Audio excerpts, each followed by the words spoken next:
네, 다시 한번 성김의 교회 주일 예배 오신 여러분들 환영하고 축복합니다. 네, 우리 앞뒤 사람, 좌우 사람에게 서로 축복하며 인사하실까요? 환영하고 축복합니다. 네, 인사해 주시겠습니다. 감사합니다. 오늘 말씀 본문을 같이 읽겠습니다. 고린도전서 7장 1절에서 7절 말씀입니다. 그래서 처음은 제가, 그 다음 절은 성도님들이 이렇게 서로 교독하도록 하겠습니다. 너희가 쓴 문제에 대하여 말하면 남자가 여자를 가까이 아니함이 좋으나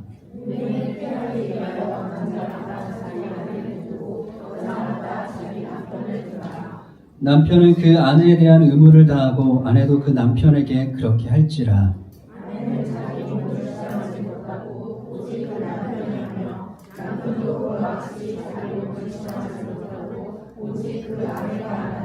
서로 분방하지 말라. 다만 기도할 틈을 얻기 위하여 합의상 얼마 동안은 하되 다시 합하라. 이는 너희가 절제 못함으로 말미암아 사탄이 너희를 시험하지 못하게 하려 함이라. 함께 읽겠습니다. 나는 모든 사람이 나와 같기를 원하노라. 그러나 각각 하나님께 받은 자기의 은사가 있으니 이 사람은 이러하고 저 사람은 저러하니라. 아멘. 네, 다시 한번 오늘 예배 오신 여러분들 환영하고 축복합니다. 네, 주일 예배 때 기타 대신 마이크를 들었을 뿐인데 기타보다 더 무겁게 느껴지네요. 오늘 읽었던 이 말씀 보시면은 고린도 교회 그리고 음란함에 대해서 그리고 남자와 여자에 관하여 그리고 부부에 관하여 이렇게 얘기하고 있는 편지의 내용이었습니다. 고린도 교회는 이 당시 고린도 교회는 다양한 문제들로 가득한 교회였습니다. 어떻게 교회가 이런 모습일 수 있을까 하는 생각이 들 정도로 여러 가지 심각한 문제들이 있었어요. 이것을 토대로 우리가 볼 수 있었던 건 초대교회 역시 완전하지 않았다. 초대교회에도 연약함이 있었고 미숙함이 있었고 죄가 가득했구나라는 것들을 볼 수 있습니다. 물론 지금의 우리의 교회에도 지금 우리의 이 현대의 교회도 완전하지 않고 각 교회마다 다양한 문제들이 존재합니다. 이러한 상황 속에서 사도 바울은 교회가 이런 문제들을 해결할 때 교회다운 방식으로 풀어가야 한다고 강조했습니다. 저희가 고린도전서를 계속해서 묵상하고 있죠.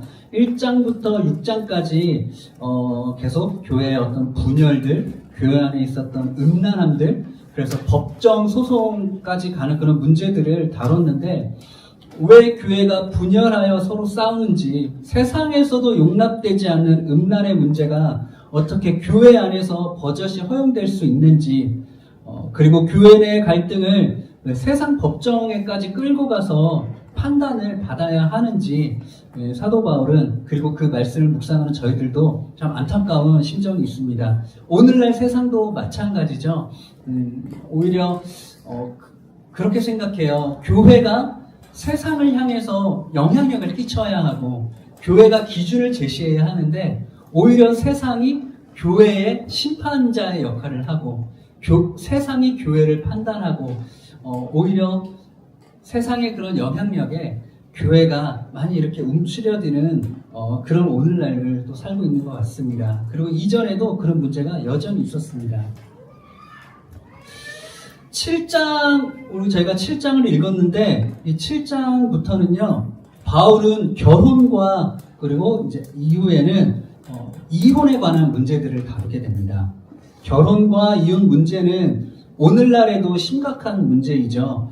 여기서 우리가 이해해야 할 중요한 배경이 하나가 있는데요. 당시 고린도라고 하는 도시 자체가 그리스, 로마 이 세계에서 굉장히 타락하기로 유명한 타락한 도시로 꼽자면은 이 1순위로 꼽을 정도로 굉장히 음란했던 도시였다고 합니다. 그래서 어떤 도시보다 성적으로 문란함이 만연했고 이런 문화가 교회까지 영향을 미쳤다고 합니다. 그런데 이런 성적인 문제도 있었지만 다른 한편으로는 극단적일 정도로 금욕주의가 또 함께 있었다라고 해요. 어떤 성도들은 성령을 받고 구원을 받았으니 우리가 무엇이든 자유롭게 행동해도 돼 라고 하는 이런 자유주의의 어떤 그러한 신앙에 빠져서 너무나 자유롭게 행동했었던 부류들이 있었고, 또 어떤 사람들은 거룩함을 지나치게 추구해서 결혼까지도 이제 부정하고 결혼한 부부라도 더 이상 이제 그런 부부 관계를 맺어서는 안 된다. 이렇게 극단적일 정도로 금욕주의가 있었던 양측의 대립 관계가 있었던 그런 두 개의 부류가 있었다고 합니다. 고린도 교회 성도들이 바울에게 보낸 질문에 대한 바울의 답변을 이제 1절과 2절에서 볼 수 있는데요. 너희가 쓴 문제에 대하여 말하면 남자가 여자를 가까이 하지 아니함이 좋으나 음행을 피하기 위하여 남자마다 자기 아내를 두고 여자마다 자기 남편을 두라 이렇게 기록되어 있습니다. 고린도 교회가 바울에게 심각한 문제와 이제 성도들이 느끼는 신앙의 삶과 괴리가 이제 답답한 문제들에 대해서 바울은 안타까운 마음으로 이제 답변을 시작하는데요. 첫 번째가 이제 결혼 문제였어요. 1절, 2절 이게 무슨 내용이에요? 음행을 피하기 위해서 성적인 죄에 넘어지지 않기 위해서 결혼을 하라라고 한 거예요. 어떤 사람들에게는 이것을 받아들일 때 이게 결혼해야 되는 이것 때문에 결혼을 해야 되느냐 그렇게 생각할 수 있어요. 그렇죠? 내가 어떤 성적인 죄에 넘어갈 그런 유혹이 주변에 많이 있으니 결혼을 해야 할 이유가 이 이유가 된다라는 게 잘 용납이 안 될 수도 있어요. 그렇죠? 2절에 보면 바울은 음행을 피하기 위해서 성적인 죄에 넘어지지 않도록 하기 위해서 결혼하라고 권면을 하고 있는데요. 결혼의 목적이 이것밖에 안 되나? 성적인 죄에 넘어지지 않도록 하기 위해서 결혼을 해야 되나? 이런 생각을 가질 수 있는데요. 한번 상상을 한번 해봅시다. 제가 결혼하고 1년 정도 됐을 때 태국의 푸켓이라고 하는 도시에 여행을 간 적이 있었어요. 아내랑 같이. 근데 가기 전까지는 몰랐어요. 그 나라가 이렇게 트랜스젠더가 정말 많고 또 그런 성전환 수술을 하기 위해서 오는 도시이기도 하고, 그리고 그렇게 성전환 수술을 한 사람들, 이게 이제 겉모습은 여자인 거죠. 그 사람들이 막 이렇게 밤마다 공연을 하고 막 이런 게 정말 많은 거예요. 그래서 이제 아내랑 거리를 돌아다니다 보면은 이제 이 사람이 남자일까 여자일까 막 이런 스스로도 괜히 그렇게 생각을 할 정도로 그런 어떤 그런 류의 문화가 굉장히 발달되어 있었던 도시였는데, 물론 그 도시에 아름다운 자연과 뭐 휴양을 관광하기 위해서 오는 사람들도 많았지만 그런 이제 밤의 문화를 즐기기 위해서 오는 사람들도 많았을 거 아니에요. 그 밤에 야시장이나 이렇게 돌아다니다 보면은 이 사람이 남자인가 여자인가 싶은 사람이 굉장히 이렇게 좀 뭔가 취한 듯한 눈빛으로 막 이렇게 호객행위를 하고 막 이렇게 지나다니는 관광객들을 유혹하는 그런 것들을 너무 쉽게 볼 수 있었는데, 만약에 우리의 자녀들이, 우리의 젊은 청년들이 그러한 분위기, 그러한 도시에서 태어나서 자라는 아이들에게 있어서 권면을 한다고 하면 성인이 됐을 때 그런 분별함 없이 그런 죄에 빠질 수 있는 것이 너무나 쉬운 거예요. 그러니 일찍이 가정을 꾸려라. 일찍이 짝을 만나서 결혼을 해서 그런 죄에 넘어지지 않도록 가정을 꾸려라. 이러한 배경이 있었다면, 그리고 고린도 교회가 사실 이거보다 더 했겠죠. 그 당시 세계에서 가장 그런 문란함이, 그런 것이 가장 높았던 도시였기 때문에 아, 그러면 이해가 될 수 있구나라는 생각이 들더라고요. 그래서 성인이 되어서 성적인 것에 넘어질 수 있는 유혹이 곳곳에 넘쳐나니 결혼을 해서 일찍이 가정을 꾸리는 게 자신을 보호하는 하나의 방법일 수 있는 그런 대안으로 사도 바울이 이렇게 제시를 한 거예요. 이 당시 고린도라고 하는 도시는 항구 도시였고 무역의 중심지였는데요. 수많은 사람들이 고린도를 방문하고 선원들이겠죠. 그 선원들이 몇 주간, 몇 달간 바다를 이렇게 항해를 하다가 그 도시에 정착을 해서 이제 그들의 어떤 외로움들, 그들의 어떤 그것들을 해소하기 위해서 그 도시를 찾았다고 하고, 그리고 그 고린도에 아크로폴리스라고 신전이 있었고 아프로디테라고 하는 그 여신을 섬기는 그런 여사제들이 있었다라고 해요. 여사제들이 밤마다 이제 도시에 이제 내려가서 그러한 관광객들, 그러한 남성들을 상대하는 그런 기록도 있습니다. 그런데 그런 도시에 바울이 교회를 복음을 증거하고 교회를 개척한 것이에요. 고린도라고 하는 도시도 제가 얘기했던 태국의 방콕이나 푸켓이나 비할 바가 안 되지만 성적으로 굉장히 노출되어 있었던 도시였고, 성적으로 사람들이 많이 넘어질 수 있는 그런 가능성이 너무나 높았던 그런 도시였어요. 그래서 사도 바울이 고린도 교회 교인들에게 편지를 한 것이죠. 음행을 피하기 위해서 성적인 범죄에 넘어지지 않도록 하기 위해서 결혼하라는 거예요. 음행을 피하기 위해서 남자마다 자기 아내를 두고 여자마다 자기 남편을 두라라고 한 거예요. 오늘 본문에서 읽지는 않았지만 고린도서 3장 초반부에 보면은요, 고린도 교회를 향해서 사도 바울이 이렇게 얘기를 해요. 너희를, 고린도 교회 성도들이죠. 고린도 교회 편지를 하는데 그 성도들에게 너희를 어린 아이들을 대함과 같이 하노라. 고린도 교회가 신앙이 낮았어요. 신앙이 굉장히 약했고, 어린 아이들 대함과 같이 하노라라고 하는 것은 신앙적으로도 어린 아이 같았다라는 거예요. 그래서 고린도 교회 믿음이 약했고 실제로도 어린 아이 같은 교회였는데, 그 어린 아이와 같은 신앙을 가진 고린도 교회에 음행을 피하기 위한 대안으로 결혼을 제시했다라는 거예요. 반대로 상대적으로 성숙했던 교회는 어디였을까요? 에베소 교회였는데요. 결혼에 대해서, 그리고 부부 관계에 대해서 에베소 교회에도 그 얘기를 합니다. 에베소서 5장 22절에서 25절 말씀인데요. 우리 함께 읽어볼까요? 시작. 아내들이여 자기 남편에게 복종하기를 주께 하듯 하라. 이는 남편이 아내의 머리됨이 그리스도께서 교회의 머리됨과 같음이니 그가 바로 몸의 구주시니라. 그러므로 교회가 그리스도에게 하듯 아내들도 범사에 자기 남편에게 복종할지니라. 남편들아 아내 사랑하기를 그리스도께서 교회를 사랑하시고 그 교회를 위하여 자신을 주신같이 하라. 아멘. 에베소 교회에는요, 사도 바울이 결혼에 관해서 남편과 아내와의 관계에 대해서 고린도 교회에는 전혀 제시하지 않았던 기준들을 제시하며 얘기하고 있어요. 그게 뭐였어요? 첫 번째는 아내들에게 얘기합니다. 남편에게 복종하기를 주께 하듯 하라. 자매님들, 이 말씀을 들으면 어떤 마음이 드시나요? 조금 불편하신가요?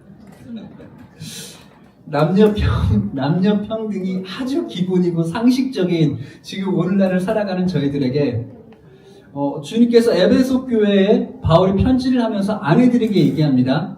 남편에게 복종하라라고 얘기해요.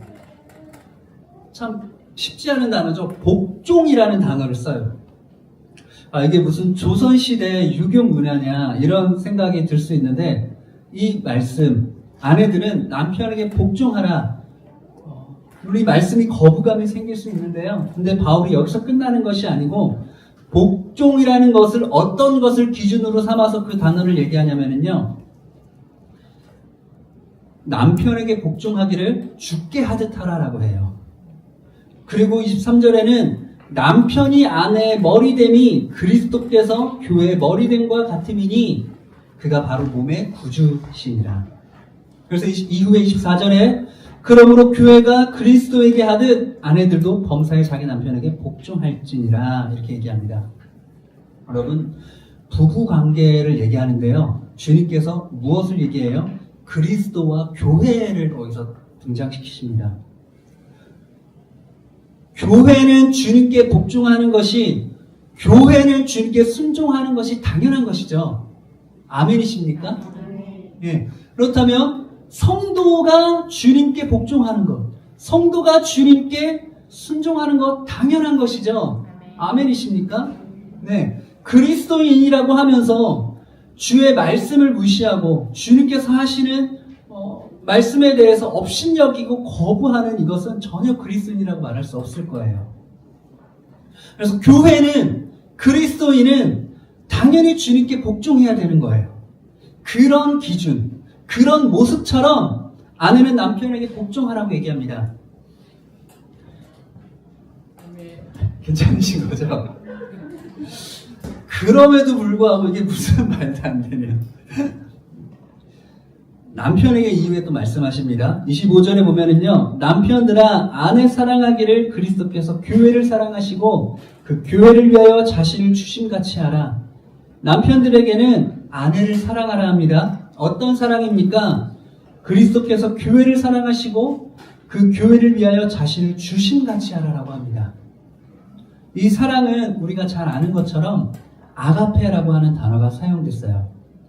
그리스도께서 아가페적인 사랑으로 교회를 사랑하시고 그 교회를 위하여 자신을 주심같이 남편들은 아내를 사랑해야 된다고 말씀합니다. 다시 우리 스스로에게 질문해 봅시다. 우리가 주님의 사랑을 받을 수 있는 자격이 있었습니까? 우리가 주님의 그런 사랑을 받을 만한 자격이 있는 존재인가요? 아니요, 전혀 없었어요. 아무런 자격도 없고 우리는 죄인들이었고 오히려 예수님을, 하나님을 모욕한 그런 원수들이고 배반자들입니다. 그런데 예수님께서 이 땅에 오셔서 그분이 스스로 십자가를 짊어지시고 우리를 죄사하기 위하여서 자신을 희생하셨어요. 아무런 사랑받을 자격이 없는 존재들을 위해서 주님께서 십자가에서 피 흘려 죽으셨습니다. 남편들에게 그러한 사랑으로 아내를 사랑하라고 권면하고 있습니다. 여러분, 남편과 아내의 관계는 어떤 관계입니까? 주인과 종의 관계입니까? 아니죠. 주인과 종의 관계가 아니에요. 여기서 복종이라는 단어가 우리들의 머릿속에 들어오면은요, 어떤 그림이 그려집니까? 주인과 종의 관계로 그려져요.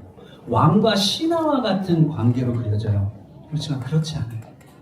그 단어가 주는 거부감이 복종이라는 단어가 들어오기 때문에 들어왔을 때 어떤 그림이 그려져요? 이 복종이라는 단어가 거부감이 드는 이유가 뭐예요? 주종의 관계로 이것이 해석되기 때문에 그것이 거부감이 드는 거예요. 그렇지만 그렇지 않아요. 복종이라는 단어가 쓰여졌지만 복종과 사랑은 같은 의미로 받아들여야 돼요. 사랑하기에 복종할 수 있는 것이고요. 순종할 수 있기에 사랑하는 것이에요. 예수님께서도 제자들의 발을 씻기셨습니다. 제자들을 사랑하셨기 때문에 낮아지셨고 섬기셨고 희생하셨어요. 우리가 생각하는 일반적인 주인과 종의 관계에서 어떻게 그렇게 할 수 있습니까? 우리가 생각하는, 우리가 미디어에서, 우리가 역사책에서, 우리가 미디어에서, 드라마에서 배웠던 왕과 신하의 그런 주종의 관계에서는 전혀 이거는 상상할 수가 없는 관계인 것이죠. 사랑한다는 것은 상대보다 내가 더 낮아지는 것이고 또 더 섬기는 것입니다.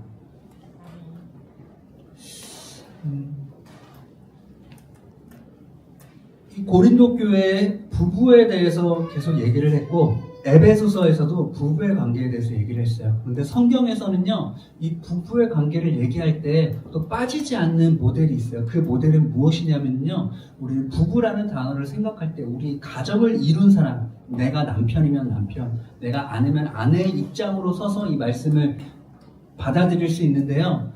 그렇지만 더 높은 차원에서 보면은요, 신랑 되신 우리 구주 예수 그리스도와 신부된 교회와 우리의 성도들의 관계까지도 또 볼 수 있어야 돼요. 그래서 주님께서는 어린 아이와 같은 신앙인 그런 성도들에게는 주님을 어떤 차원으로 믿어요? 음행을 피하기 위해서 결혼하라. 이걸 어떻게 받아들여요? 불신지옥 예수 천국인 거예요. 내가 주님을 믿지 않으면 지옥에 가니 하나님을 믿고 천국 가자. 아주 낮은 차원의 신앙인 거죠. 고린도 교회에 권면했던 사도 바울의 권면은 이거였어요. 아주 신앙이 낮은 고린도 교회에는 주님을 믿고 천국에 가는 그 구원받는 그 차원. 그런데 에베소 교회에 제시하는 그 차원은 뭐예요? 우리 구주 예수 그리스도와 연합하여 하나 되는 과정까지 가는 거예요. 신앙이 쌓이고 쌓일수록 우리는 더 무엇을 갈망해요? 주님과의 친밀한 관계를 더 갈망하게 돼요. 구원은 나에게 당연히 오는 것이고 세상에 넘어지니까 내가 두려워하는 그건 이제 다른 차원이, 그건 그 차원을 넘어섰어요. 그렇지 않나요, 여러분들? 그런 죄의 문제의 차원을 이제는 더 뛰어넘고 내가 바라보는 갈망은 무엇이에요? 주님과 더 깊은 관계, 주님과 더 하나 되고 싶은 그 관계, 주님과 더 친밀해지고 싶은 그 신앙의 더 높은 차원으로 가고 싶어하는 그 갈망이 신앙의 연수가 쌓일수록 성도들에게 그 갈망인 것이죠. 이것이 고린도 교회에 권면했던 그것과 에베소 교회에 권면했던 그 내용이 달랐던 이유가 여기에 있습니다. 여러분들은 어떤 수준의 신앙으로 머물고 싶으십니까? 나는 구원받았으니까 이제는 나는 자유롭게 살아도 돼 라는 수준입니까? 아니면은 내가 주님과 함께 주님을 더 깊이 사랑하고 하루하루 내가 이 땅에서 살아가면서 더 천국을 맛보고 더 주님과 하나 되기 위하여서 그것을 갈망하는 그 신앙의 자리로 나아가기를 또 갈망하십니까? 에베소 교회에 주님께서 말씀하셨던 것 같은 그러한 신앙과 예수님과 하나님과의 깊은 친밀함이 저와 여러분들에게 날마다 있기를 축원합니다.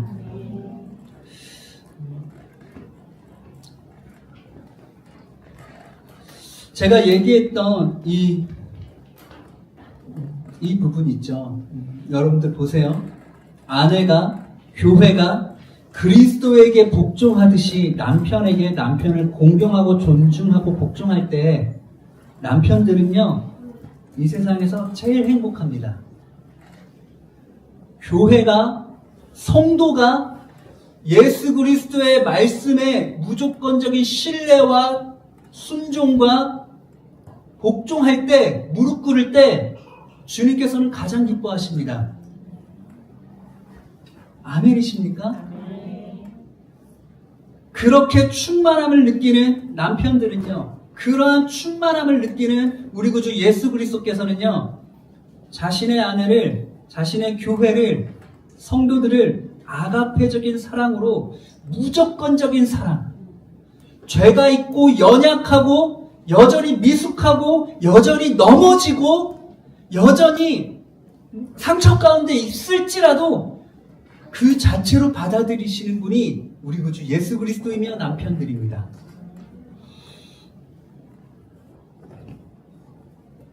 그리고 아내가 남편으로부터 무조건적인 사랑을 받고 남편은 자기 생명보다 자기 자신을 더 사랑하고 있는 그것을 확인할 때 안정감을 누리는 것이죠. 교회는 안정감을 누리는 거예요. 성도는 안정감을 누리는 거예요. 아내는 안정감을 누리는 거예요. 내가 더 잘해야지만 사랑받을 수 있어. 내가 실수하지 않아야지만 사랑받을 수 있어. 내가 항상 깨끗하고 정결하고 거룩해야지만 사랑받을 수 있어. 사랑받을 만한 행실과 어떤 그런 것이 내 안에 가득해야지만 사랑받을 수 있어 라는 것이 우리의 사고방식 안에 잡혀 있으면 그 얼마나 괴로운 신앙일까요? 그렇지 않아요. 우리 구주 예수 그리스도께서는 그렇지 않다라는 거예요. 그런데 이것은 서로 상대방에게 먼저 요구하는 게 아니에요. 남편이 아내에게 이렇게 얘기하는 거예요. 여보, 나에게 복종해야지. 왜 이렇게 대들어? 성경에 뭐라고 돼 있어? 이때 아내들이 얘기하는 거예요. 존경할 만해야 존경하지. 뭐 제대로 하는 게 아무것도 없으면서 나한테 존경하라고만 해?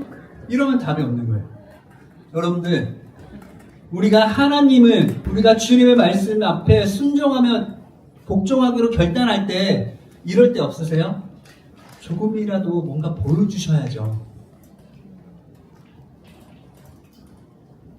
내 삶을 주님께 던질 만한 준비가 저는 언제든 되어 있습니다. 그러니 좀 보여주세요. 내 삶을 던질 만큼 난 다 준비되어 있어요, 주님. 저는 지금 진짜 다 준비되어 있습니다. 주님, 그러니 좀 보여주세요. 어떻습니까, 여러분들? 이건 서로에게 먼저 이렇게 요구할 사항이 아니고요. 자신에게 주어진 이 원칙을 자신이 먼저 실천하는 거예요.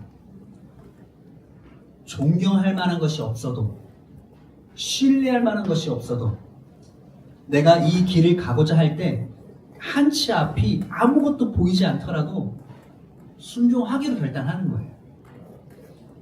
그리고 남편들은요, 사실 우리 예수 그리스도는 이미 그렇게 하고 있지만, 그리고 이 땅에 남편의 육신을 입을 남성들은요, 어떻게 해야 되는 거예요? 연약해도, 내가 보기에 사랑할 만한 것이 아무것도 없어도, 맨날 넘어지고 상처가 가득해 보일지라도 무조건적인 사랑을 보여주는 거예요. 이거는 자신들을 향한 원칙을 먼저 수행하는 것이죠. 나에게 그 사랑을 보여주면 내가 존경하겠습니다. 아니에요. 깨끗할 만한, 사랑할 만한 것이 보이면 아가페적인 사랑을 하겠습니다. 그게 아닌 거예요.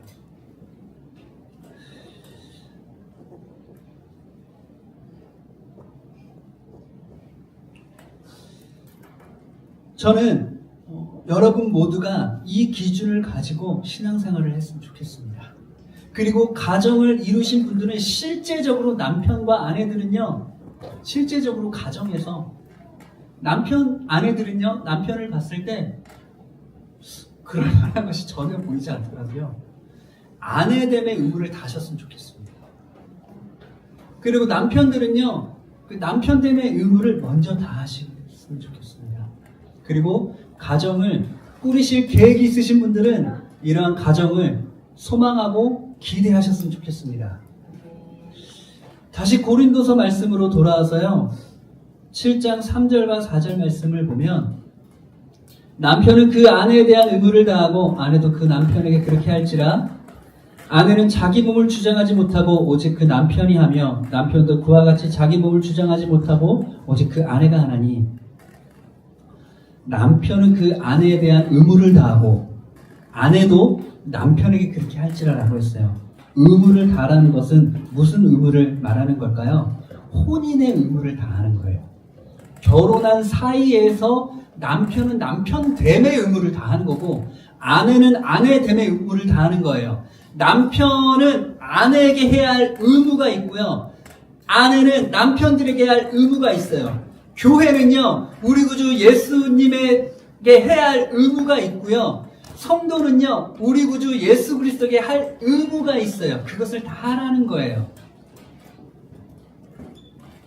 그리고 실제적으로 우리에게 만들어주신 가정 안에서, 그리고 우리의 공동체 안에서 우리에게 각자에게 주어진 그 의무를 다 하라고 사도 바울은 권면하고 있습니다. 우리가 결혼을 드릴 때 결혼 서약 이런 것도 하죠. 기쁨이 있을 때나 슬픔이 있을 때나 힘든 일이 있을 때나 서로 곁을 지켜주고, 검은 머리가 팥불이 될 때까지 끝까지 함께 한다는 그런 서약들을 우리가 하는데요. 어떠한 순간에서도 그 의무를 다하라는 거예요. 그리고 그 다음 말씀이 있는데요.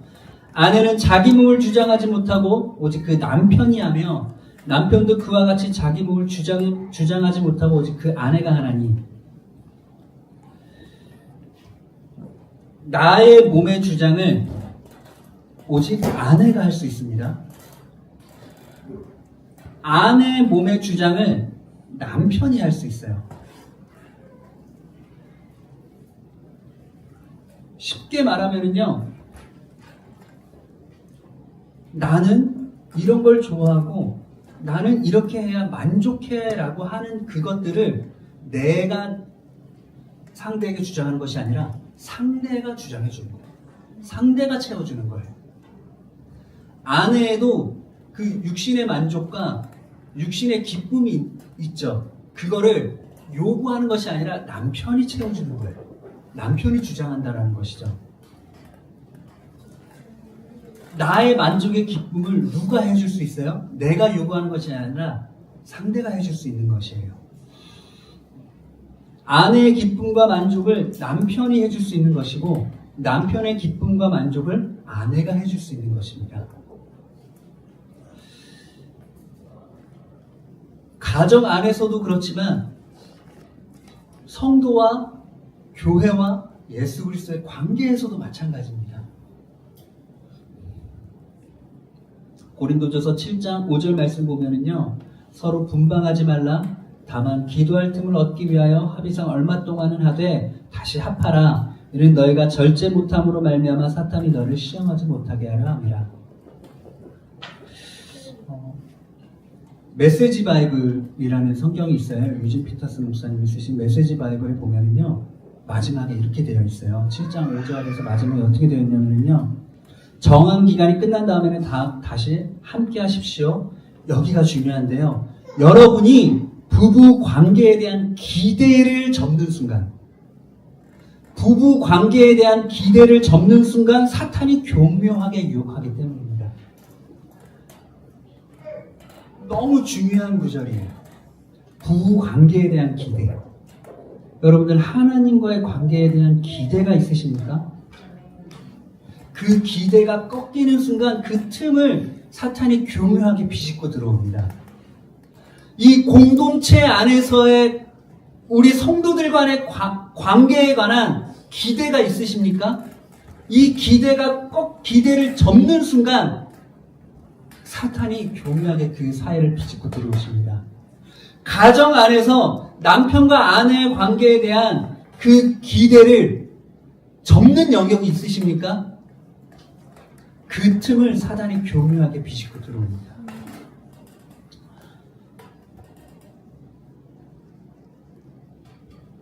주는 것이 받는 것보다 복되다라고 했습니다.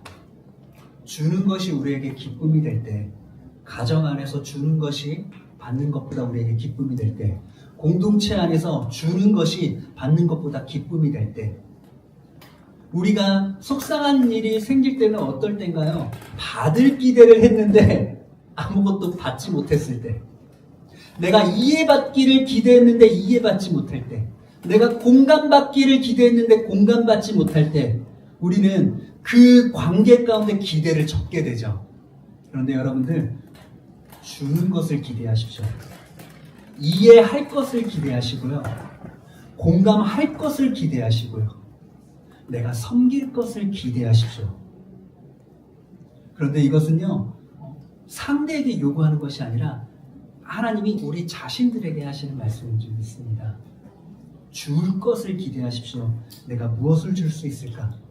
내가 무엇을 이해할 수 있을까? 내가 어떻게 섬길 수 있을까? 우리 모두가 그렇게 할 때, 우리가 가정에서, 우리가 공동체에서, 우리가 하나님과의 관계 속에서도, 하나님과의 관계 속에도 어떻습니까? 우리는 사실 예배 드릴 때 주님께서 나에게 무엇을 말씀하실까? 주님이 나에게 어떤 은혜를 주실까를 우리 받을 거를 우리는 기대합니다. 그렇지만 예배는 뭐예요? 예배는 주님께 드리는 거예요. 예배는 사실 주님이 받는 거예요. 제사는 무엇이에요? 드리는 게 먼저예요. 우리가 주님께 드려야 될 것이 먼저입니다. 그러므로 우리 드릴 기대를 하십시다. 드릴 기대를 할 때에는 사실 어떤 기대를 접을 순간이 없게 돼요. 주는 면을 주면 끝나는 거잖아요. 그래서 우리 관계 가운데 기대를 접는 순간 사탄이 교묘하게 유혹을 한다라고 했습니다. 여러분, 예수 그리스도와 완전한 연합을 이루고 계십니까? 그것을 소망하고 계십니까? 사도 바울이 분방하지 말라고 했어요. 주님과 각방 쓰고 계십니까? 주님과 한방 써야 되는 거예요. 우리 마음 가운데 주님이 있어야 되는 거예요. 너희가 두 주인을 섬기지 못한다라고 했어요. 우리도 알죠. 동일하게 세상과 주님을 동일시하게 여길 수 없어요. 지금 우리의 삶 가운데 누구를 모시고 계십니까? 어떤 것을 모시고 계십니까? 여러분의 마음에, 여러분의 삶에 누가 주인이십니까? 예수님을 내가 아무리 기대해봤지만 계속 기대가 채워지지 못해서 소망하고 기도했지만 내가 원하는 것을 얻지 못해서 낙심하고 그 주님을 향한 기대가 꺾이신 부분들이 있으십니까? 그리고 공동체 안에서 내가 기대했지만 그 기대가 꺾인 영역이 있으십니까? 가정 안에서 부부와의 관계 안에, 남편과 아내의 관계 안에서, 부모와 자녀의 관계 안에서 내가 계속해서 기대하고 내가 계속해서 무언가를 얻기를 원하고 내가 만족을 바랬지만 그것이 충족되지 않아서 기대가 접힌 영역이 있으십니까? 그렇지만 주님께서는 단 한 번도 우리에게 우리를 향한 기대를 단 한 번도 접으신 적이 없어요. 우리가 사람을 상대하면은요, 여전히 아쉬운 일이 있고, 아픈 일이 있고, 속상한 일이 있고, 만족함이 채워지지 않는 영역이 있어요. 그렇지만 나와 주님의 관계를 한번 보십시다.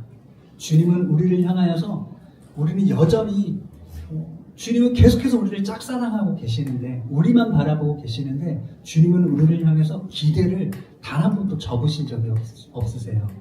그런 주님을 바라보시면서 우리 시간 같이 함께 기도하십시다.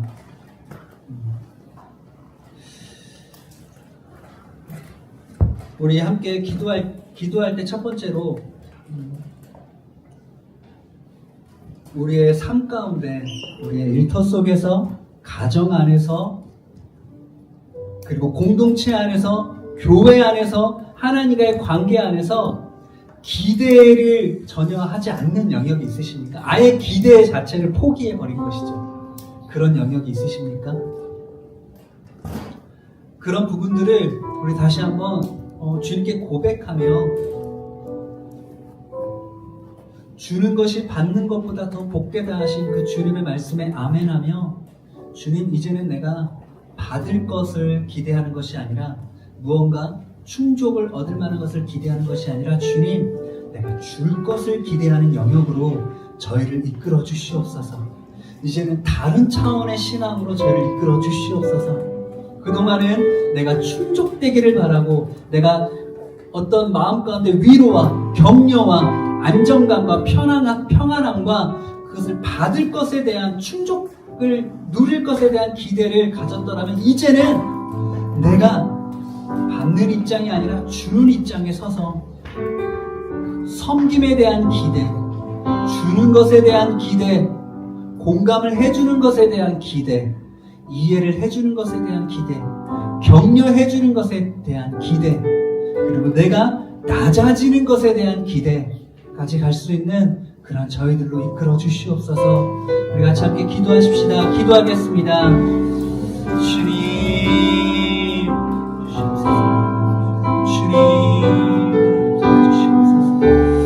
아버지, 주님의 사랑과 주님 안에서 좀 나아가게 하여 주시옵소서. 주님, 너무 들어주시옵시고 오직 우리의 뜻 가운데, 우리의 말씀 가운데 주님, 우리가 더 주님 앞에서 낮아짐으로 말미암아 주는 것이 받는 것보다 더 복되다 하신 아버지의 말씀 앞에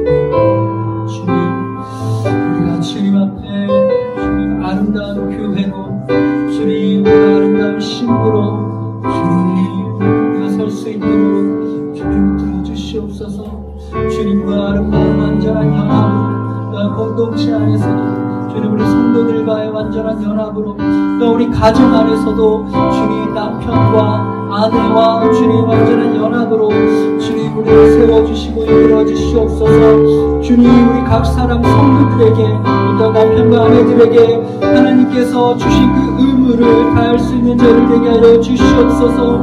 주님 내가 남의 것을 주장하지 못함을 고백합니다. 주님 나의 것을 주장하지 못함을 고백합니다. 주님 우리가 온전히 낮아짐으로 주님 겸손하게 주님처럼 우리를 섬길 수 있는 자들 되게 하여 주시옵시고 아버지 주시옵소서.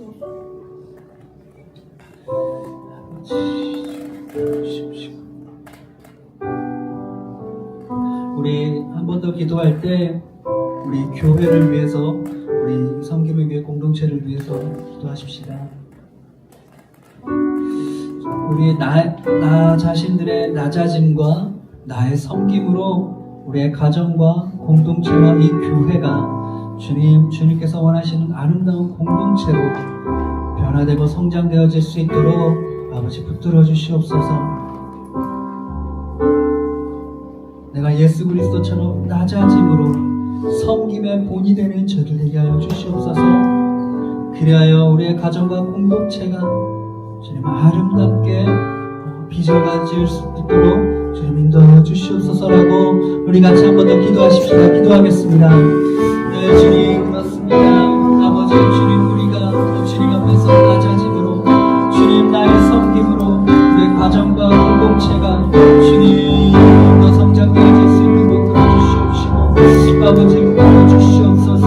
주님 아버지의 뜻 가운데 주님께서 말씀하시는 그 아름다운 주님 공동체의 본연의 모습으로 주님 우리를 세워가 주시옵시고 우리를 이끌어 주시옵소서. 주님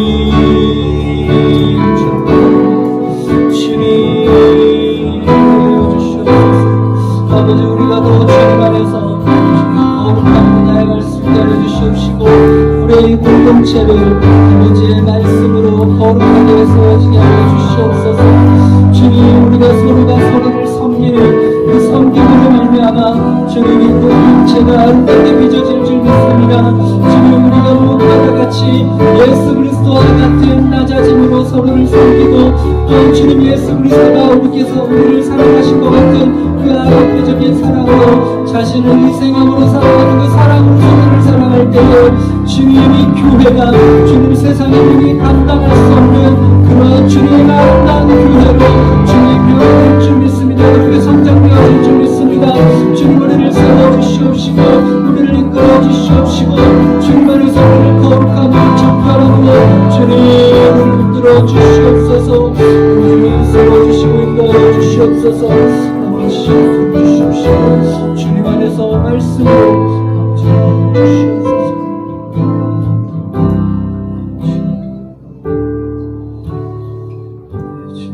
사랑의 하나님 감사합니다.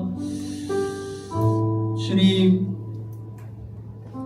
오늘 말씀을 통해서 우리가 가정 안에서 또 주님과 우리 가정 나의 관계 안에서 주님 우리가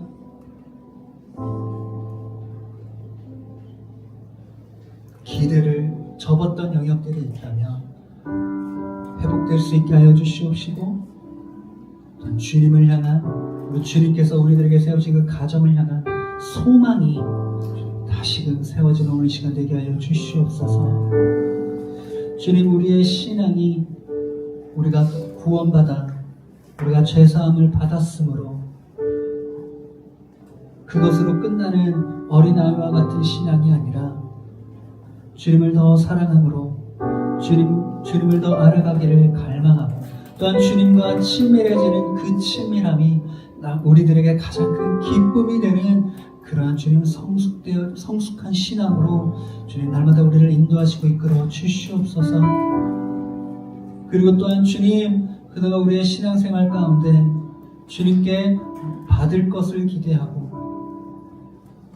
주님께 무언가를 더 충족받기를 기대했던 그것을 넘어서서 이제는 주님께 드릴 것을 우리가 기대할 수 있는 그 그러한 주님 성도들 되게 하여 주시옵소서.